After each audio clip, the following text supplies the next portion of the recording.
The sound of splintering wood echoed through the mansion as 8-year-old Leonardo Ricci's fists pounded against the closet door from the inside. His screams had turned hoarse, but the desperate chanting continued. "It's not right! It's not right! It's not right!"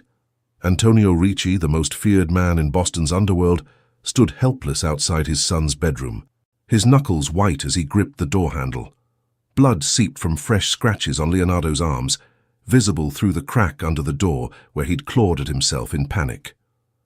"Boss, maybe we should call the doctor again," whispered Marcus, his head of security. But Antonio's dark eyes blazed with fury and desperation. 3 child psychologists, 2 psychiatrists, and countless medications had failed. His son was disappearing before his eyes, and Antonio, a man who controlled life and death with a single word, couldn't save the one person who mattered most. Then a soft voice cut through the chaos, speaking with gentle authority. "May I try? I understand patterns." Antonio turned to see Lucia, the quiet Brazilian maid who'd been working in his house for only 2 weeks. Her dark eyes held something he'd never seen in any of the expensive doctors, genuine understanding. In that moment, with his son's cries tearing at his heart, Antonio made a decision that would change everything. Welcome to passion and power. You're about to witness a story that will completely transform your understanding of love, family, and healing. Comment below where you're watching from and hit that subscribe button. Your support means everything to our growing community. Let's dive into this incredible journey together. The north end of Boston buzzed with its usual morning energy as Lucia Santos hurried down Hanover Street, clutching her cleaning supplies. At 23, she'd mastered the art of blending into shadows, a survival skill for an undocumented immigrant in a city that could be both sanctuary and trap. Her phone buzzed with a text from her grandmother in São Paulo.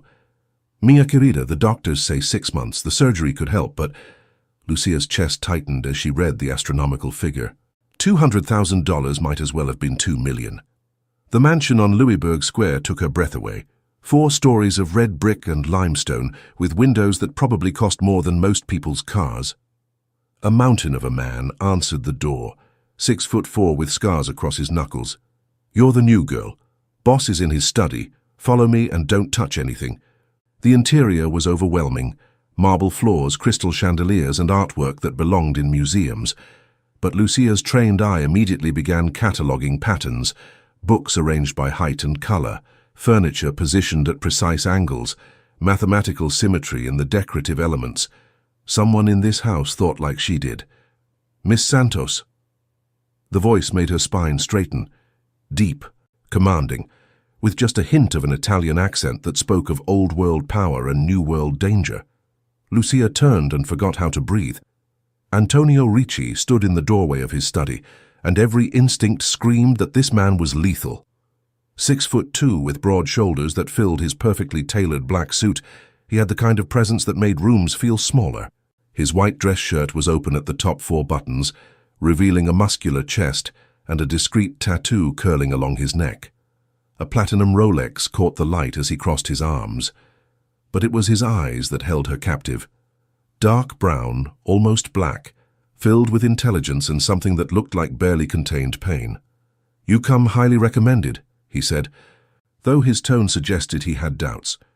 "The agency mentioned you're thorough." "Yes, sir, I pay attention to details." "Good. This house requires someone who understands the importance of order. My son has particular needs. His belongings must be organized in exact patterns. His routines cannot be interrupted. Do you understand?" Lucia nodded, recognizing the protective edge in his voice. "Does he have autism? OCD?" Antonio's expression sharpened. "What makes you ask that?" "The way you describe his needs. I understand those patterns. I think the same way." For a moment, something shifted in Antonio's eyes. Surprise, maybe even relief. The previous staff didn't comprehend. They thought they could fix things. Organization isn't about cleaning, it's about creating safety. Exactly. He studied her for a long moment. Your room is on the 3rd floor. Your primary responsibility is maintaining order, but you may occasionally help with Leonardo, my son. How old is he? 8. He's going through a difficult time. His mother left last year and he hasn't adjusted well. At 4 o'clock, she heard the front door open and a small voice asking, "Is everything the same?" "Yes, Bambino," came Antonio's gentle reply. "Everything is exactly as you left it." Leonardo Ricci was small for 8, with his father's dark hair and eyes that seemed far too old for his face. Before entering any room, he counted to exactly 20. He touched the doorframe 3 times. He checked that his backpack's zipper was aligned with the seam. "Leonardo," Antonio said, "I'd like you to meet Miss Lucia. She's going to be helping around the house." The boy's eyes darted to her, then away. "Will she move my things?" "No, sweetheart," Lucia said, crouching to his eye level. "I understand that your things need to stay exactly where you put them." Leonardo's head snapped up, studying her face with intense concentration. "You understand?" "I do. My brain works the same way yours does." For just a moment, something like hope flickered in those dark eyes. As evening fell, Lucia found Leonardo in his room, crying as he stared at a framed photo of a beautiful blonde woman. "She said she'd come back," he whispered. "She said she just needed time." Lucia sat carefully on the edge of the bed. "Sometimes people make promises they can't keep. It doesn't mean you did anything wrong." "Papa says that too. But if I'm good enough, if I keep everything perfect, maybe." "Oh, sweetheart, you're already perfect exactly as you are." She spent the next hour demonstrating how she organized things, by color gradients, by size progressions, by mathematical relationships. Leonardo watched, fascinated. "Most people don't see the world like we do," she said. "But that doesn't make us wrong. It makes us special." For the first time since she'd arrived, Leonardo smiled. From the doorway, Antonio watched in stunned silence. In one evening, this quiet Brazilian woman had accomplished what months of therapy couldn't. 3 weeks later, Lucia had established routines that made the household run like clockwork. She understood Leonardo's needs intuitively, why his breakfast had to be arranged in specific color patterns, that any deviation could trigger hours of distress. "Miss Lucia." Leonardo burst through the front door. "I got an A on my math test." "That's wonderful. What kind of math?" "Patterns and sequences. I used the Fibonacci sequence like you showed me."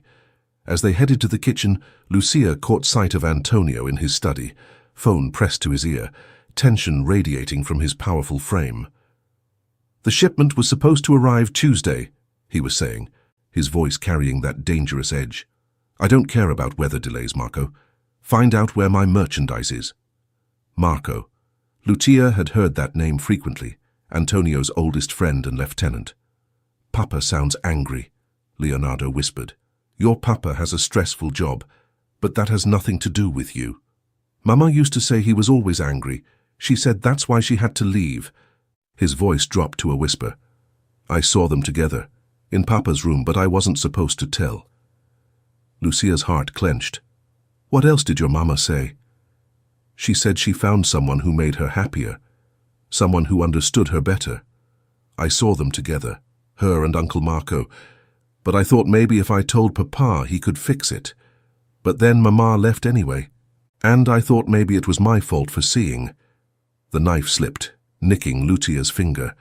Leonardo had witnessed his mother's affair with his father's best friend. "Sweetheart, none of that was your fault.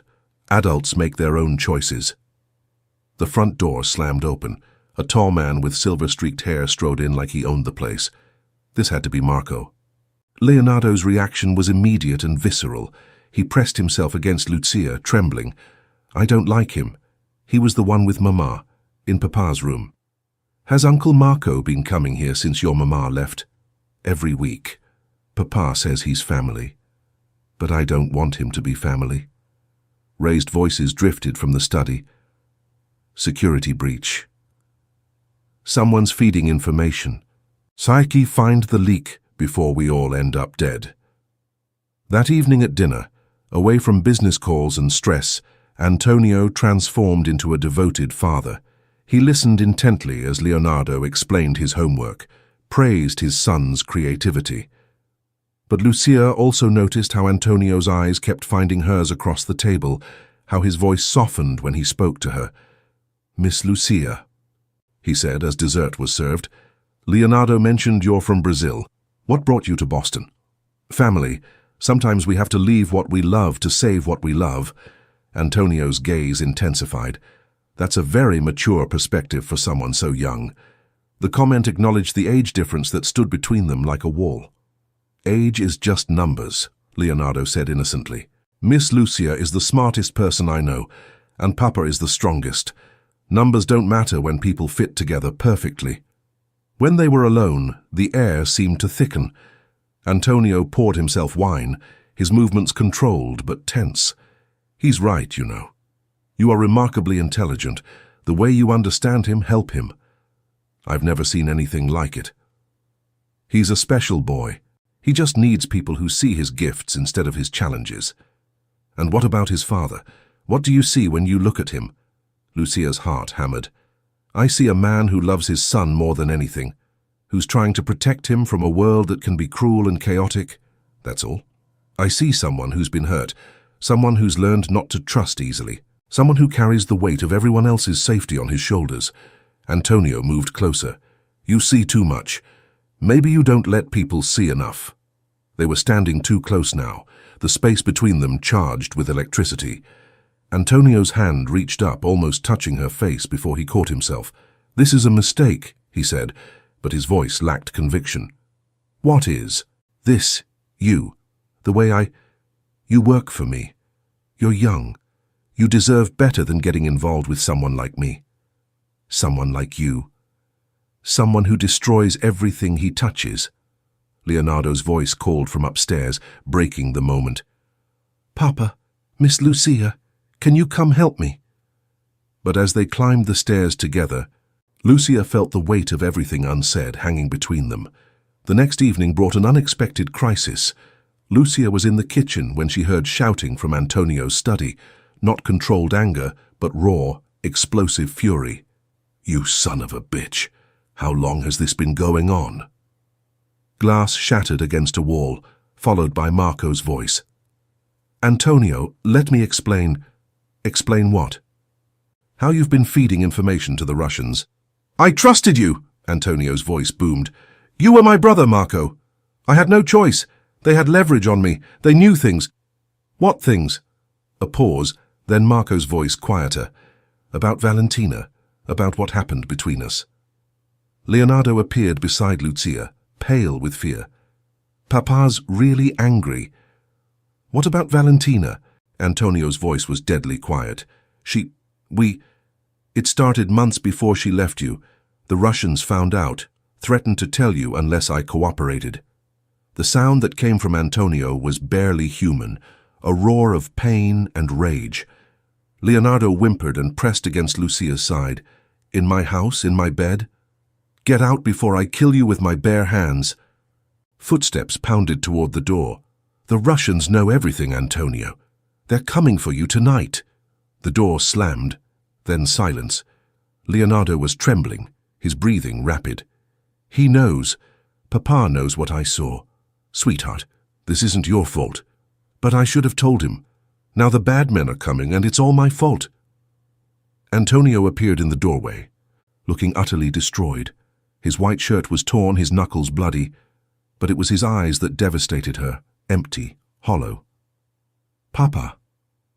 Leonardo's voice was tiny. Antonio tried to pull himself together. It's okay, Bambino. Everything's going to be okay. But the bad men. What bad men? Leonardo's internal struggle played out on his face. Finally.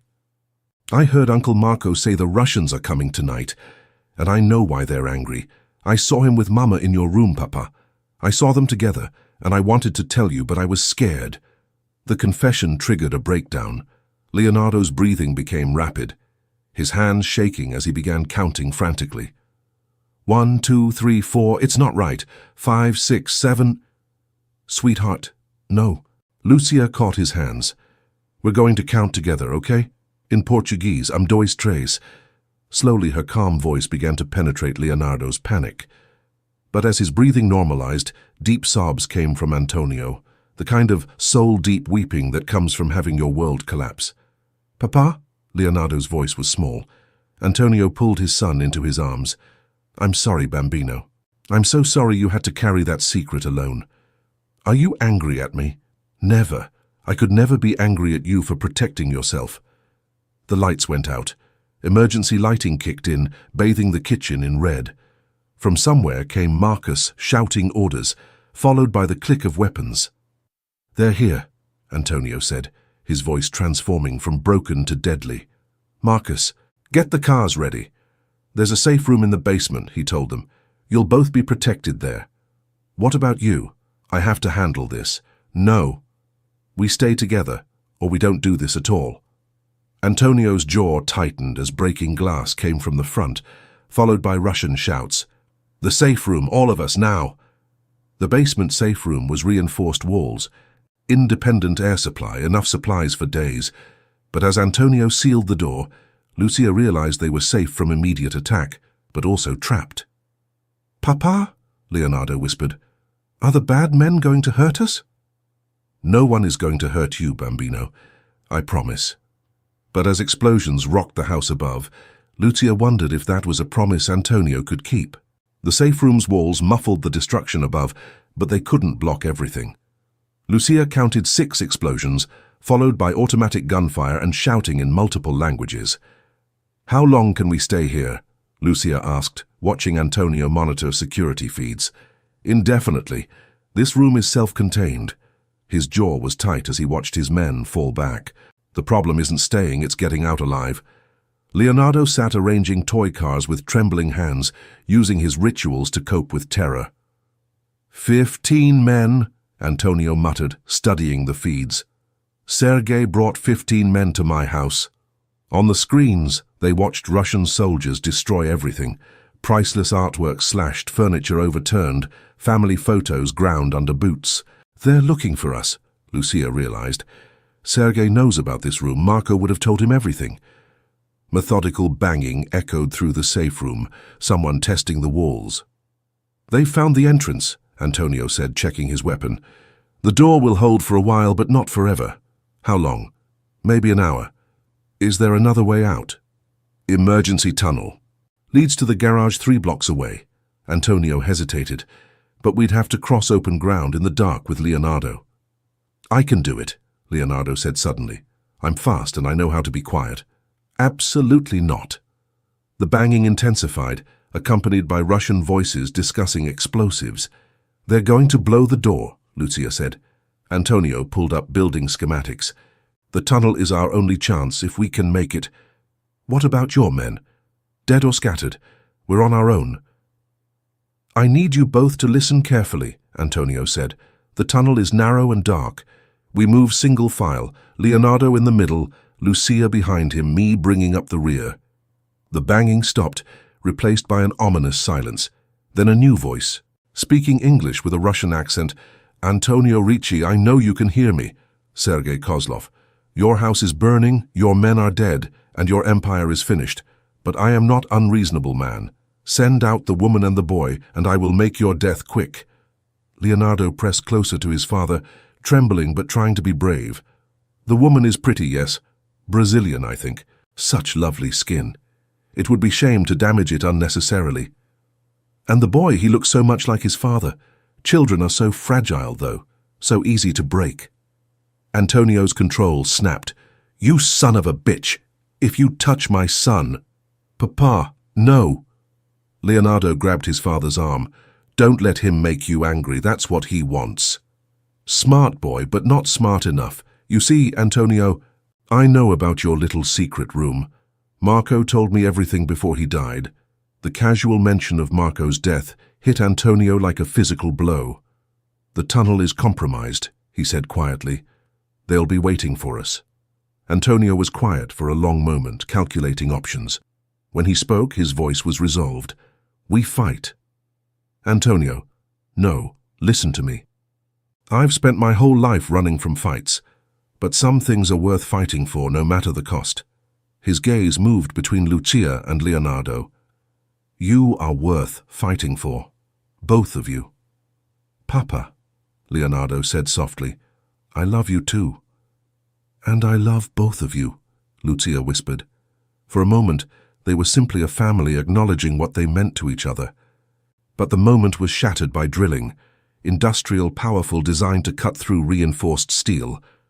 "They're coming through the wall," Antonio said. "Whatever happens next, remember that we chose to face it together." The drilling stopped. In the silence they could hear Sergei speaking Russian to his men. Then, "Ready the charges. It's time to end this." Antonio pulled both Lucia and Leonardo close. "Whatever happens, know that loving you both was the best thing I ever did."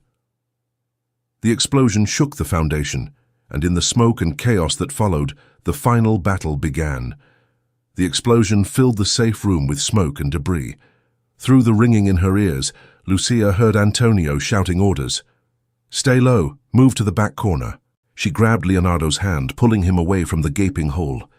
Through the smoke came the first Russian soldier. Antonio moved like lightning. The man went down before he could fire. "The tunnel," Antonio said urgently. "It's our only chance." He led them to a hidden panel that revealed a narrow opening. "Leonardo first, then Lucia. I'll cover the rear." "Papa, I'm scared," Leonardo whispered. "I know, Bambino, but being brave means being scared and doing the right thing anyway." They crawled through darkness, guided by tiny LED lights, while destruction echoed behind them. The tunnel was claustrophobic, rough concrete scraping their knees, stale air. "How much further?" Lucia whispered. "Maybe 50 yards. When we reach the exit, I go first. If it's clear, I'll signal." The tunnel began sloping upward, natural light filtering down. They were almost there. "Stop!" Antonio whispered suddenly. From ahead came Russian voices speaking in low, urgent tones. "They're waiting," Lucia breathed. 3 men, maybe 4. Antonio was quiet for a long moment. "There's another way out. Emergency exit about 20 yards back. Comes up in the alley behind the market. Why didn't we use that first?" "Because it's barely wide enough for one and it's a straight vertical climb." "I'll go first," Lucia decided. "I'm smallest." "Absolutely not." "Papa," Leonardo's voice cut through their argument. "I can do it. I'm the smallest and I'm fast." "Leonardo, you're 8 years old. I'm 8 years old and I'm tired of being scared. I'm tired of hiding while bad people hurt my family." The determination in his voice was heartbreaking. "There's another option," Antonio said slowly. "We create a distraction. I make noise, draw them away while you and Leonardo use the main exit. That's suicide. Maybe. Maybe not. I know these streets better than they do." "Antonio, no. It's the only way, Lucia." "Papa," Leonardo said quietly, "remember chess? Sometimes you sacrifice the queen to save the king." "You're not a chess piece, Bambino. You're my son. And you're my papa, which means your job is to keep me safe even if it's scary." Antonio pulled his son close. "If I don't make it, you will. Because you promised, and you never break your promises." Antonio looked at Lucia, his eyes filled with pain and love. "Take care of him. Take care of yourself. We need you. I need you too, both of you, more than I ever thought possible." He pressed something into her hand, a device that looked like a panic button. "If something happens to me, press this. It sends a signal to the FBI. They'll protect you both." "Antonio, I love you," he said simply. "Both of you. Remember that."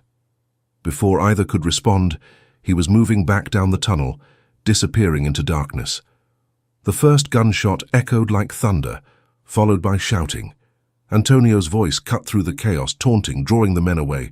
"Come on, you bastards. Is this the best Sergei can send?" More gunfire erupted, the sound moving away. Lucia counted. 25, 26, 27. "Now," she whispered. They crawled toward the main exit as fast as they could. When they reached the opening, it was clear. Antonio had drawn all the guards away. "Up," she urged Leonardo. "Quick and quiet." They emerged into the alley behind Chen's market. Police sirens wailed in the distance, red and blue lights painting the night sky. "This way," she whispered, leading Leonardo toward the street. But as they reached the mouth of the alley, a figure stepped out of the shadows. Tall, silver-haired, with cold blue eyes. Sergei Kozlov. "Going somewhere?" he asked, raising a pistol. Leonardo pressed against Lucia's side. "You're the bad man," he said with 8-year-old directness. "Very bad man. And you are the little prince who has caused so much trouble." "Let him go," Lucia said, stepping protectively in front of Leonardo. "He's just a child. Child who knows too much, but perhaps we can make arrangement. You tell me where Antonio keeps his offshore accounts and I let boy live." "I don't know anything about accounts." "I think you know more than you say. Pretty maid who makes Antonio Ricci fall in love. Yes, I know all about you, Lucia Santos." The gunfire from the mansion had stopped. In the sudden silence, Lucia felt her heart sink. "Ah, you hear it too. The quiet. Your lover is either dead or captured." But as he spoke, a new sound cut through the night, the roar of a motorcycle engine. Sergei spun toward the sound, just as Antonio's bike exploded out of the side street, heading straight for them. "Get down!" Antonio shouted. Lucia threw herself over Leonardo as Antonio's bike slammed into Sergei. The Russian went flying, hitting the brick wall with a sickening crack. Antonio was off the bike before it stopped moving, his white shirt torn and bloody, his face a mask of lethal fury. He grabbed Sergei by the throat. "You threatened my son. You threatened my woman. Now you pay." The sound of Sergei's neck snapping was surprisingly quiet. Antonio stood over the body, breathing hard, then turned to Lucia and Leonardo. "Are you hurt?" he asked, dropping to his knees beside them. "We're okay," Lucia whispered. "Are you—" "I'm fine. It's over. It's finally over." Police cars flooded the street now, sirens deafening. Antonio released them reluctantly, knowing they would have to deal with questions, investigations. But as federal agents approached with weapons drawn, Antonio did something surprising. He raised his hands in surrender. "Antonio Ricci," he called out clearly. "I'm the one you want." "Papa, no!" Leonardo cried. "It's okay. Bambino, I made a deal, information for protection. You and Lucia will be safe." Lucia stared at him in shock. "What deal?" "I've been working with the FBI for months, feeding them information about Russian operations. Tonight was supposed to be the final operation, but Sergei moved faster than expected." "You're an informant." "I'm a father who wanted his son to grow up without this violence. I'm a man who found something worth changing for." As the agents moved in, Antonio looked at Lucia with desperate intensity. "The panic button. It's a direct line to Agent Sarah Chen. She'll explain everything. Help you both start over." "Start over where?" "Anywhere you want. New identities, new lives, protection for as long as you need it." His voice broke. "I'm sorry I can't be part of that life." "Papa," Leonardo broke free, running to his father. "I don't want a new life without you." Antonio knelt down, gathering his son close. "Being brave means doing what's right even when it hurts. I'm doing what's right for you and Lucia." "But I love you. And I love you more than anything. That's why I have to let you go." The agents allowed the goodbye to continue. Antonio looked up at Lucia. "Take care of him and take care of yourself. You both deserve happiness." "What about you? What about us?" "There is no us. There can't be. Not with the life I've lived." "That's not true." "It is true. But knowing you, loving you both, it was worth everything." As they led him away, Antonio called back. "Agent Chen will explain everything. Trust her. And Lucia, remember what I said about loving you. That was real. That will always be real." Lucia stood holding Leonardo as he cried, both trying to process what had happened. The man they loved had saved their lives, then walked away to protect them from his world. "Miss Lucia," Leonardo whispered, "will we ever see Papa again?" Lucia looked at the panic button in her hand, then at the brave little boy who'd just lost everything again. "I don't know, sweetheart, but I promise you this, we're going to be okay. Your papa made sure of that." As sirens faded and dawn touched the horizon, Lucia realized their story wasn't ending. It was just beginning. 2 years later. The small house in Portland, Oregon, was nothing like the mansion in Boston, but it was theirs.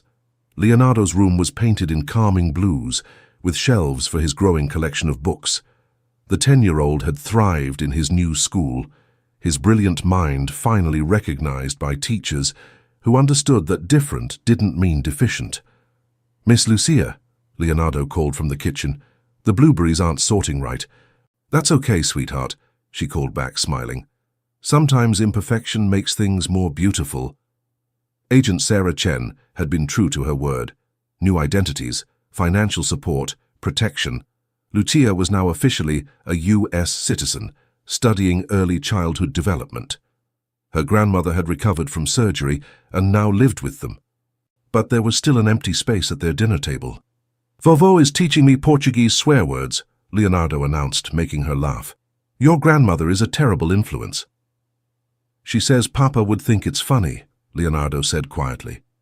They still talked about Antonio every day. Agent Chen provided updates when she could. He was serving his sentence, cooperating with investigations. His information had helped dismantle 3 major criminal organizations. The doorbell rang, interrupting their morning routine. Through the peephole, she saw Agent Chen, but she wasn't alone. Behind her, looking older and thinner but unmistakably himself, was Antonio. Lucia's hands shook as she unlocked the door. "Hello, Lucia," Agent Chen said gently. "I hope you don't mind the surprise visit." "Papa?" Leonardo's voice was barely a whisper. Antonio's composure cracked the moment he saw his son. "Hello, Bambino." Leonardo launched himself into his father's arms with a cry of pure joy. "You came back," Leonardo sobbed. "You came back. I promised I would find you. I always keep my promises." Lucia stood frozen, afraid to believe what she was seeing. "How is this possible?" "Early release for exceptional cooperation," Agent Chen explained. "Antonio's information helped us prevent a major terrorist attack. The judge agreed he'd earned his freedom." "I've been out for 3 days," Antonio said, his eyes finding Lucia's. "It took me this long to work up the courage to come here." "Why?" "Because I wasn't sure you'd want to see me. I wasn't sure I had the right to disrupt the life you've built." Lucia stared at him, taking in the changes.